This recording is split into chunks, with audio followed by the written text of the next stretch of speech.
আমার নাম স্বামী নিরঞ্জনানন্দ। আপনি কোন আশ্রমের দায়িত্ব? আমি রায়গঞ্জ ভারত আশ্রম সংঘের দায়িত্বে রয়েছি। আজকে কি অনুষ্ঠান রয়েছে এখানে? আর এই জায়গাটি হলো পশ্চিম মহাদেবপুর। এখানে আমাদের আরেকটি সেন্টার রয়েছে। এখানে আমাদের বাৎসরিক উৎসব প্রতি বছরের মতোই এবছর আজকে হচ্ছে, গতকাল থেকে শুরু হয়েছে। কত বছর ধরে হচ্ছে? এটা মোটামুটি 25 বছর ধরে।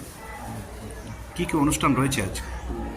আজকে রয়েছে, এখন শোভাযাত্রায় গিয়েছে, সকাল থেকে গান গীতা পাঠ হচ্ছিল, ভজন টজন। এখন ঠাকুরের অভিষেকের জন্য বাড়ি আনয়নে গিয়েছে, ওরা এখনই ফিরবে।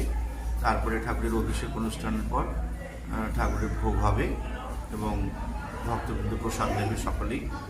তারপরে বিকেলবেলায় লাঠি খেলা আছে, মানে আত্মরক্ষামূলক লাঠি ছোড়া খেলা আমাদের আশ্রমের ছাত্ররাই করবে।